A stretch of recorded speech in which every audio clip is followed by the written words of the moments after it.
abogado ni Digong ay binasura ng ICC, ginagatasan lang siya. Palpak. Palpak yung mga abogado ni Digong. At pangalawa, ito na nga, ICC divulges new batch of evidence on ex-President Duterte's case. Ito, pakinggan natin ha, mga kababayan. Ito po ay sa...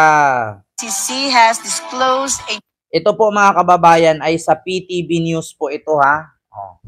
Ito na. The International Criminal Court or ICC has disclosed a new set of evidence in the Crimes Against Humanity case against former President Rodrigo Duterte.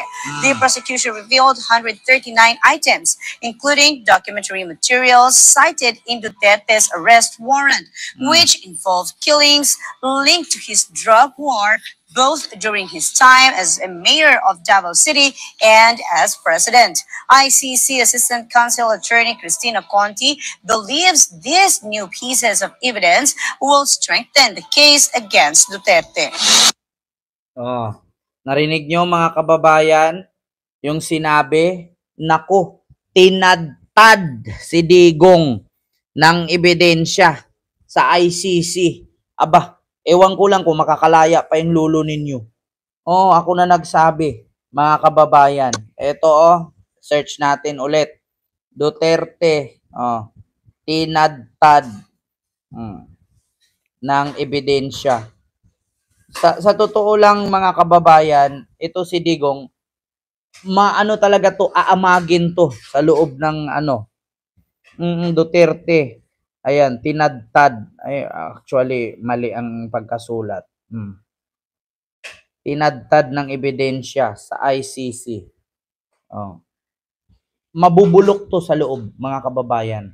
Like, share, and subscribe po kayo, mga kababayan. Mahigit 100 ebidensya laban kay dating Pangulong Rodrigo Duterte ang idinagdag ng prosekusyon sa mga isinumiti nito sa ICC. Kabilang dyan ang mga audio-video files at libo-libong pahinang dokumento. Nakatutok si Mari Zumali. Nako. Aabot sa 139 ang karagdagang ebidensyang isinumite nito lang May 5 ng prosekusyon sa Pre-Trial Chamber 1 laban kay dating Pangulong Rodrigo Duterte para sa kinakaharap niyang kasong Crimes Against Humanity sa International Criminal Court. Mikay, hello po. Ayon kay Prosecutor Karim Khan, nakahati ito sa 4 na bahagi. Kabilang ang contextual elements, modes of liability, murder during Duterte's term as mayor, at murder under barangay clearance operations during his term as president. Nauna na sinabi ni Prosecutor Khan na inihahanda na nila ang kanilang 2 testigo, 16 na oras na audio-video files, at aabot sa 9,000 pahina ng dokumento para sa confirmation of charges na nakatakda sa Setyembre 23. Ibinasura naman ng ICC Pre-Trial Chamber ang apela ng kampo ni dating Pangulong Duterte para sa bahagyang pagliban o partial excusal ng 2 hukom sa pagdinig ng usapin kaugnay sa jurisdiksyon ng hukuman na inihain nila nitong 1 ng Mayo. Hindi kinatigan ng paliwanag ng depensa na dapat lang silang lumiban sa pagdesisyon dahil sa pinaghihinalaang paghiling na maaaring nagmula sa mga nauna nilang desisyon sa halos kaparehong issue kaugnay sa sitwasyon sa Pilipinas. Pero sa desisyong may petsang May 6, binigyan diin ng Chamber na isang hukom lang ang maaaring humiling na lumiban sa pagdedesisyon at hindi ibang tao. Mega love shoutout po kay Ma'am Beth de la Serna and kay Mary Jane de Vera, Sir Joseph Bucal and kay Wing Sabay dyan sa Singapore. Hello po, ma'am. And kay Kudi Estilier, mega love shoutout po, Vicky Binluan and kay Leandro Aquino at kay Arlan Sonlini. Ayan, and kay Ma'am Rian and kay Aling Tali and kay Pinoy Epic History and kay Ma'am Leticia Tixon. Hello po.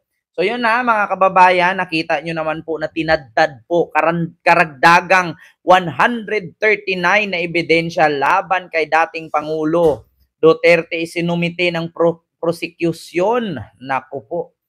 Marami. Sabi ko sa inyo mga kababayan ay talaga namang mabubulok si Digong sa ICC. Huwag na po kayong mag-expect mga kababayan na makalaya pa itong lulo ninyo. Alam nyo, kahit mamatayan si Digong dyan, wala naman ang kwenta yan. Hindi naman yan na pwedeng po. Manalo man siyang mayor sa Davao, mamamatay rin yan. Pag namatay, papalit. Kung manalo si Baste, papalit si Baste. Ano nga asahan ninyo kay Basti? Ngayon nga na mayor si Basti, wala ring ginawa. Oh, ano pa asahan ninyo sa kanila? 'Di ba? Actually, ito sa totoo lang, mga kababayan, itong pangyayaring ito, na pinaglaban ng mga DDS, yung pagkakulong ni Digong sa ICC, hindi po nakakatulong sa bansa yan. Bakit? Hindi naman po si Digong ang presidente ng ating bansa ngayon. Ang presidente po ay si PBBM. Ngayon, kahit bagyuhin tayo, kahit lindulin tayo, kahit girahin tayo ng China, hindi makakatulong si Duterte sa atin. Ang makakatulong lang ay yung mga nakaupo sa posisyon ngayon, nasa gobyerno. Si Digong wala po. Ang problema lang, kahit si Sara nga mismo, wala tayong asahang tulong dyan eh. Di ba? Naman ang totoo, mga kababayan. Ma'am Eileen Sutilo, mega love shout out po. Kaya sabi ko sa inyo, wala kayong aasahan kay Digong. Mamatay man yan dyan, o makalaya man yan dyan, uuwi sa Pilipinas, manggugulo ulit yan. Kahit maging presidente pa si Sara, di yan mauwi si Digong. Oo, totoo yan, Pinoy epic history. Alam niyo kung bakit kahit maging presidente pa si Sara, walang jurisdiction ang Pilipinas na kunin si Digong doon. Una, ang sabi kasi ng mga DDS, wala daw jurisdiction ng ICC na hulihin si Digong at ikulong sa Netherlands. Ang problema, ngayon na nandoon na si Digong sa Netherlands, nakakulong na, wala ding jurisdiction ng Pilipinas na manghimasok doon sa Netherlands. Kasi nga bakit? Ang pagsampa po ng kaso na laban kay Digong ay sa Netherlands po i-file, hindi po sa Philippines. Ngayon, ang bukod tangi lamang na makapagpapalaya kay Digong, alin?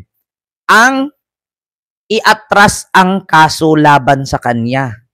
Kaya yung mga DDS na nagpapaasa na makakalaya daw si Digong, yung mga DDS na nagsabing makakauwi si Digong, wag po kayong magsabing makauwi. Marami na namang DDS aasa niyan. Marami na namang DDS maghintay, tas hindi darating, mapapahiya na naman kayo. Ang bukod tangi lang na makapagpapauwi kay Digong, si BBM at si Trillanes. Kung iatras ng kampo ng mga biktima ni Digong sa extrajudicial killings at nila Trillanes, makakauwi si Digong. Ang problema lang, gagawin kaya ni Trillanes yun? Hindi. Yun lang, Ma'am Linda Daungay, may love shout out po. Si Trillanes at si BBM lang ang bukod tanging makakapagpauwi. Ito, bigyan ko kayo ng example ha. Si Digong, pwedeng makauwi. Bakit? Si BBM lang naman ang inantay ng ICC. Pwedeng si BBM mag-request sa Netherlands or sa ICC na dito sa Pilipinas litisin si Digong. Ang tanong ngayon, kung kayo ang nasa kalagayan ni BBM, pauwiin nyo ba? Kung ako kay BBM, hindi. Bakit? Pagpapauwiin ko yan, sasabihin na naman ng mga DDS, duwag si BBM. Uto-uto at tanga si BBM. Yeah? Napakulong mo na, pinauwi mo pa. Ganun na naman ang sabi nila. Kasi nung napakulong si Digong, sasabihin nila, traidor si BBM. Hindi nila iniisip na si Trillanes ang nagpakulong, hindi si BBM. Tapos si BBM ang sisihin. Di ba? Pangalawa, kung sakali na si BBM makiusap sa ICC, napauwiin si Digong at dito sa Pilipinas litisin, may mga kondisyones ang ICC. Once na pumayag si BBM, pauwiin si Digong, ibig sabihin, pumayag na rin siya na may jurisdiction ang ICC sa ating bansa. Kasi bago pipirma si BBM doon, pumapayag ako na dito litisin si Digong sa Pilipinas. Pangalawa, ako'y pumapayag na ang lahat ng ari-arian ni Digong ay i-praise. Kawawa si Digong, walang takas. Ako'y pumapayag na si Digong bawal nang manggulo at takutin ang mga witnesses. Ganon ang kapalit. Makakauwi si Digong pero praise naman lahat ng ari-arian. Patay silang lahat. Ngayon, once na pumayag si BBM at kunin si Digong sa dahig, lahat ng yaman ni Digong mahinto. hawakan ng AMLAC at PCGG yan sa pamamagitan ng utos ng ICC. Di ba? Am I right, Mr. Chair? Totoo yan. Kaya kawawa, walang takas ang mga Duterte. Kahit pauwiin nyo man si Digong, lahat ng yaman yan ay mahihinto, mapipris. Walang maiiwan dyan. Yun mga kababayan. Yun ang katotohanan. Mamili kayo. Pauwiin si Digong, pero mapris ang ari-arian, o manatili si Digong doon hanggang sa mamatay. At least yung ari-arian niya, mamanahin pa ng mga anak niya. At least yung ari-arian niya, mamanahin pa ni Hanilit. Mamanahin pa ni Sara, ni Pulong at ni Baste. Ang problema yan, pag pauwiin yan, kasi ang sabi sa ICC na batas nila, maaari lang makauwi si Digong kung papayagan ng presidente ng ating bansa na pauwiin si Digong. Ang tanong, sa tingin ninyo sa ginawa ng pamilyang Duterte kay BBM, gagawin pa ni BBM yan pauwiin? Kung ako kay Digong, manatili na lang ako sa dahig, at least hospital naman ako doon. Total, pag inuwi sa Pilipinas yan, mamamatay lang din naman siya. Doon na lang siya mamatay. At least yung yaman niya, hindi makakalkal ng ICC. Kasi once na pauwiin yan sa Pilipinas, ubos ang yaman yan. Mapipraise yan parang kay Kibuloy. Di ba? Ay naku, Ana Morales Vlog, wag ka na mag-comment. Putang ina mo, wala kang viewers. Dito ka pa sa akin wala. Dito ka pa nagkalat. Mag-live ka nang sayo para may maniwala. Ako kasi nag-live ako, maraming nanonood sa akin eh. Mag-live kayo sa channel ninyo. Wag dito kayo sa channel ko mag-comment-comment. Wala ba kayong viewers? Ang cheap. Ganyan talaga. Pag hindi kasi kayo gumawa ng fake news, hindi kayo makikilala eh. After pag nagkaroon ng fake news, nakakasuhan. 'Di ba? Yan ang mahirap sa mga DDS. Nakikichismis kasi walang viewers. Tapos gagawa ng fake news para makilala. Nakilala ka nga, nakukulong ka naman. Putang ina, 'di ba? Mamyamalize. 'Di ba? Tita Tots, mega love shout out. Benito Carino, mega love shout out po diyan sa Malaysia, sir. 'Di ba? Dito ka mag-comment sa live ko para mapansin ka. Mag-live ka nang sayo, pero make sure na pag nag-live ka, hindi fake news. Kasi pag nag-live ka, tapos fake news, na naman, kulong ka na naman. May libhasa kasi 50,000 monthly ninyo eh. Di ba? Dito tayo mga kababayan, sinabi ko na sa inyo, si Digong, tuluyan ng namaalam.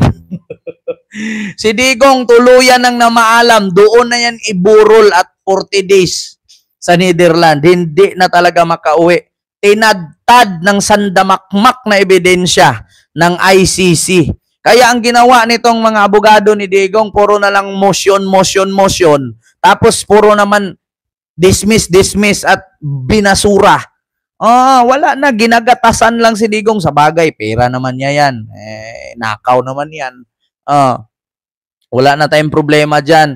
Kasi may kasabihan nga tayo, ang perang nakuha sa madaling paraan, mabilis mawala. Diba? Kinukuha pa namin ang reaksyon dito ni Defense Lead Counsel Attorney Nicholas Kaufman. Para sa... I can make the confession now. Yes! If you want. Diba? Mga kababayan. So tapos na tayo dyan. Dito tayo kay pulis, yung nang babatikos kay BBM.